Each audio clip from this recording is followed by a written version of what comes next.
60 दिनों में प्रक्रिया पूरी कीजिए और डिवेंचर सर्टिफिकेट जो है दे दीजिए। यस भैया, हमने आपसे कर्जा लिया है, आपको दे रहे हैं सर्टिफिकेट।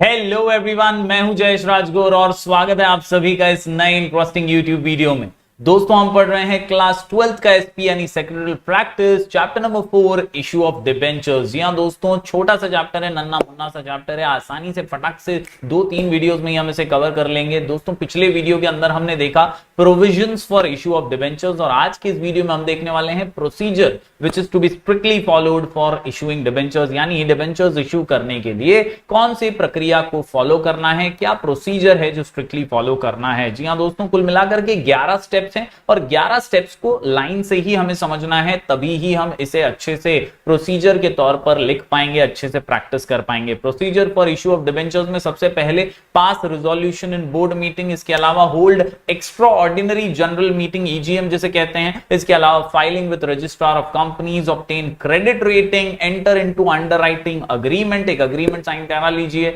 इशू कीजिए प्रोस्पेक्टस, ऑफर लेटर वगैरह बताइए, लेटर ऑफ ऑफर कि हमें कितना लोन चाहिए, कितना डेट चाहिए, इसके अलावा open a separate bank account for the debenture holders, इसके अलावा receiving application, money, hold board meeting, issue of debenture certificate और finally make entries in the register of debenture. अगर आपको याद होगा दोस्तों, procedure of issue of shares हमने पढ़ा था, बस उसी प्रकार के प्रोसीजर्स हैं। हर कंपनी को अगर डेट लेना है, कर्जा लेना है, तो फिर भैया पूरे टर्म्स और कंडीशंस के साथ, रूल्स और रेगुलेशंस को फॉलो करते हुए उसे ये सारे प्रोसीजर्स का पालन करना होगा और अंत में सर्टिफिकेट्स इशू करते हुए रजिस्टर में एंट्री भी हर एक की करनी पड़ेगी। तो इसको कैसे डिटेल में समझने की कोशिश करते हैं, चलिए फटाफट से इसी वीडियो के माध्यम से। अगर आप इस चैनल पर नए हैं दोस्तों तो जरूर से सब्सक्राइब कीजिए, बेल आइकन दबाइए, क्योंकि यहां आपको लगातार ऐसे ही इंफॉर्मेटिव वीडियोस मिलते रहेंगे। आप प्लेलिस्ट में जरूर जाइएगा, वहां आपको चैप्टर वाइज ओसी, इकोनॉमिक्स, एसपी की, आईटी की प्लेलिस्ट वगैरह मिल जाएगी। तो जरूर अपना प्यार बरकरार रखिए और चैनल पे अंत तक बने रहिए। तो दोस्तों, सबसे पहला पॉइंट है यहां पर पास रिजोल्यूशन इन बोर्ड मीटिंग। जी हां, बोर्ड ऑफ डायरेक्टर्स की मीटिंग होगी और वहां पर तय होगा कि वाकई में हमें कितने डेट की जरूरत है,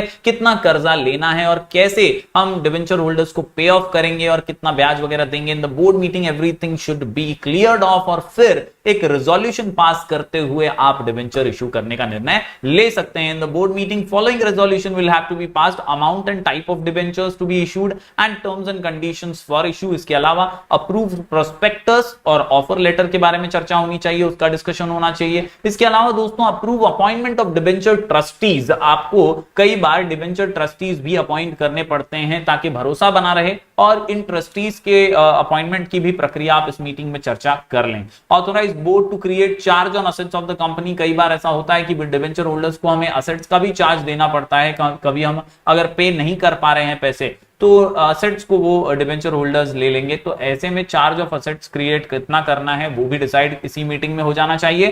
call extraordinary general meeting of the boards, borrowing powers need to be increase. तो यहां पर दोस्तों अलग अलग डिस्कशंस बोर्ड मीटिंग में होते हैं और फाइनली रिजोल्यूशन पास होता है कि हम डिबेंचर्स देने के लिए तैयार हैं। ये था पहला पॉइंट दोस्तों। इसके अलावा आप एक्स्ट्रा ऑर्डिनरी जनरल मीटिंग भी ले सकते हैं, जहां पर आप शेयर होल्डर्स को भी बुलाएंगे, बोर्ड ऑफ डायरेक्टर्स भी होंगे, बोरोइंग पावर्स क्या है वो इंक्रीज करना चाहते हैं तो आप ये वाली मीटिंग जरूर कंडक्ट कीजिए। Hold extra ordinary general meeting, याद रखिए यहां पर बोरोइंग पावर्स इंक्रीज करने के लिए। इसके अलावा दोस्तों, filing with registrar of companies, filing बहुत जरूरी है। Filing with registrar of companies बहुत जरूरी है अगर आप डिबेंचर इशू कर रहे हैं और ये काम कंपनी का सेक्रेटरी करता है। Secretary has to file the special resolution and copy of prospectus, offer letter, letter of offer with registrar of companies within 30 दिन ऑफ बोर्ड मीटिंग। जी हाँ दोस्तों, आपकी बोर्ड मीटिंग हो गई, आपकी चर्चा हो गई, आपके डिस्कशन हो गए, आपने तय कर लिया कि डिबेंचर इशू करने का है, तो उस मीटिंग के बाद तुरंत आपको फाइलिंग वर्क कर देना चाहिए, रजिस्ट्रार ऑफ कंपनीज को बता देना चाहिए कि आप डिबेंचर इशू करने वाले हैं और ये टर्म्स कंडीशंस हैं।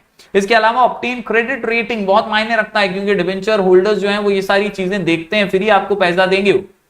Company gets its debentures rated by one और more credit rating agencies the ratings must be mentioned in the prospectus कि इतना रेटिंग दिया है और हम विश्वसनीय हैं, हम क्रेडिट जो है वो पे कर देते हैं टाइम पे, हमारा रेपुटेशन मार्केट में बहुत अच्छा है। डिबेंचर होल्डर्स को ये प्रोस्पेक्टस पे अगर दिखेगा तो अच्छा इंप्रेशन भी होगा, गुडविल क्रिएट होगा और वो लोग ज्यादा हिचकिचाएंगे नहीं। प्रोस्पेक्टस, ऑफर लेटर या लेटर ऑफ ऑफर में इसे मेंशन करना जरूरी है। इसके अलावा दोस्तों छोटे छोटे पॉइंट्स हैं। अंडरराइटिंग अग्रीमेंट होना चाहिए। Company enters into an underwriting agreement for underwriting its debenture issue, यानी लिखित में काम हो तो ज्यादा बेहतर है कि हम डिबेंचर्स इसलिए ले रहे हैं क्योंकि हमें अभी रेज फंड्स करने की जरूरत है, फंड्स रेज करने की जरूरत है और जो भी टर्म्स एंड कंडीशंस हैं उसके ऊपर कंपनी जो है खरी उतरने वाली है। ये अंडरराइटिंग अग्रीमेंट भी कर लेना जरूरी है। ये पूरा प्रक्रिया है, पूरी प्रोसीजर है डिबेंचर्स को इशू करने की। इसमें इशू ऑफ प्रोस्पेक्टर, लेटर्स और letter of offer, offer letter, ये चीजें भी बहुत मायने रखती हैं।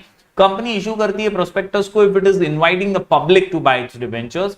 कुछ खास व्यक्तियों को अगर आप डिबेंचर होल्डर बनाना चाहते हैं तो अलग बात है, लेकिन अगर ओपनली पब्लिक को आप ऑफर कर रहे हैं डिबेंचर्स के लिए तो फिर आपको ये ऑफर लेटर और प्रोस्पेक्टस इशू करना पड़ेगा। Offer letter is issued if a company makes private placement and letter offer for rights issue. हमने राइट इशू वगैरह पढ़ा है पिछले वीडियोस में, आप जरा प्लेलिस्ट में जाएंगे 12th एसपी की तो आपको ये सारे वीडियोस मिल जाएंगे, वहां पे जरूर आप देखिए। राइट इशू और बोनस इशू पे मैंने वीडियोस बनाए हुए हैं। इसके अलावा ओपन सेपरेट बैंक अकाउंट बहुत ही जरूरी प्रोसीजर है दोस्तों, ताकि हिसाब किताब मस्त से एक ही बैंक अकाउंट में रहे, कुछ भी कंफ्यूजन वगैरह क्रिएट ना हो जाए। Company opens a separate bank account in a scheduled bank to receive the money from the applicants, यानी जो भी पैसा वो लोग डिपॉजिट करेंगे वो उसी बैंक अकाउंट में कर देंगे, सेपरेटली उनका पैसा मेंटेन किया जा सकेगा। इसके अलावा दोस्तों रिसीविंग एप्लीकेशन मनी, ये बहुत ही इंपॉर्टेंट प्रोसीजर है। जिस तरह शेयर्स अलॉट करते हैं और हम एप्लीकेशन मनी, अलॉटमेंट मनी वगैरह लेते हैं, वैसे ही डिबेंचर्स के केस में subscribers will submit their application along with the required amount to the specified bank within a time period। इतने इतने दिन में दे देना है, इतने दिन में सबमिट कर देना है, ये पूरी प्रक्रिया होती है। mentioned in the prospectus of letter of offer और ऑफर लेटर, जो ऑफर लेटर में लिखा है उस हिसाब से उतने टाइम पीरियड में पैसे जो है वो हमारे सब्सक्राइबर को पे कर देने होते हैं। तो इस प्रकार दोस्तों एप्लीकेशन मनी भी रिसीव करने के लिए सब्सक्राइबर्स को एक टाइम पीरियड दिया है, उसी टाइम पीरियड में ये पे कर देना होता है। बढ़ते हैं दोस्तों आगे, इंपॉर्टेंट बात पॉइंट नंबर 9 में, hold a board meeting. Yes, after the issue closes, जब आपने इशू कर दिया है, काम हिट हो चुका है, मामला हिट हो चुका है, तो एक बोर्ड मीटिंग लीजिए और डिसाइड कर लीजिए दैट कैसे अलॉटमेंट अब करना है डिबेंचर्स का। Board also approves creation of charges on company asset, यानी असेट्स कौन से और कौन से असेट्स पे चार्ज देना है डिबेंचर्स को, वो भी तय इसी बोर्ड मीटिंग में कर लिया जाता है। यानी कंप्लीशन होने के बाद भी एक बोर्ड मीटिंग जरूरी होती है। इसके अलावा पॉइंट नंबर 10 के अंदर याद रखिए, जब सारा प्रक्रिया हो जाता है तो डिबेंचर सर्टिफिकेट इशू करना होगा। The allotment procedure has to be completed within 60 days, underline कर लीजिए, 60 दिनों में प्रक्रिया पूरी कीजिए और डिबेंचर सर्टिफिकेट जो है दे दीजिए। यस भैया, हमने आपसे कर्जा लिया है, आपको दे रहे हैं certificate. Company has to issue debenture certificate within 6 months of allotment of debentures. और आखिर में जैसे ही सर्टिफिकेट्स इशू किए, रजिस्टर मेंटेन करो भैया, सेक्रेटरी आपका काम ही है ये। सेक्रेटरी रजिस्टर मेंटेन करके रजिस्टर में सबके नाम लिख डालिए। Yes, make entries in register of debenture holders. Secretary has to make entries in the register of debenture holders within 7 days after the board approval of allotment. However, if debentures are issued in demat form, company does not maintain register of debenture holders। यानी demat form में है तो फिर ऐसा register बनाने की जरूरत नहीं है। तो इस प्रकार दोस्तों ये प्रक्रिया है पूरी की पूरी 11 पॉइंट्स की। पहले रेजोल्यूशन पास होगा, एक्स्ट्राऑर्डिनरी मीटिंग होगी, अगर ज्यादा बोरो कर रहे हैं, फाइलिंग करनी है रजिस्टर ऑफ कंपनी में बताना पड़ेगा, क्रेडिट रेटिंग हासिल करनी पड़ेगी।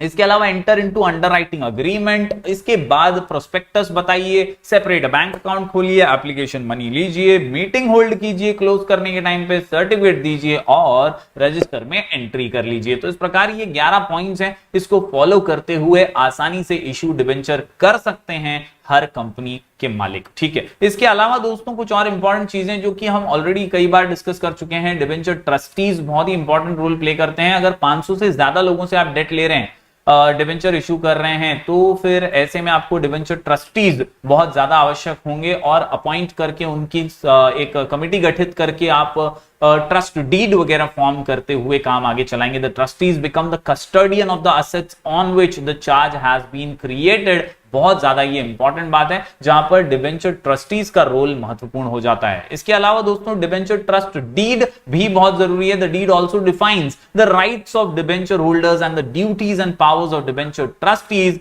यहां पर दोस्तों बताया जाता है कि बॉस क्या क्या रूल्स एंड कंडीशंस हैं, लीगल इंस्ट्रूमेंट की तरह इसे असेट्स के चार्ज के लिए यूज करते हैं हमारे ट्रस्टीज। यहां पर दोस्तों एक बात याद रखिए, company has to execute deed within 3 months of closure of issue, यानी 3 महीनों का अवधि है, इस कालावधि के अंदर ही ये पूरी ट्रस्ट डीड वगैरह एग्जीक्यूट करनी होती है। Members as well as debenture holders can inspect the deed, कभी भी चेक कर सकते हैं, and also get a copy of it by paying a certain fee. तो इस प्रकार ये सारी प्रक्रिया को पूरे करके इशू ऑफ डिबेंचर्स कोई भी कंपनी कर सकती है। तो उम्मीद करता हूं दोस्तों ये वीडियो आपको पसंद आया होगा, जरूर से लाइक कीजिए, सब्सक्राइब कीजिए चैनल को अगर आप नए हैं, और जरूर अपना प्यार बरकरार रखिए। हम मिलेंगे फिर एक बार कुछ और नए वीडियोस के साथ, तब तक के लिए do like, share and subscribe.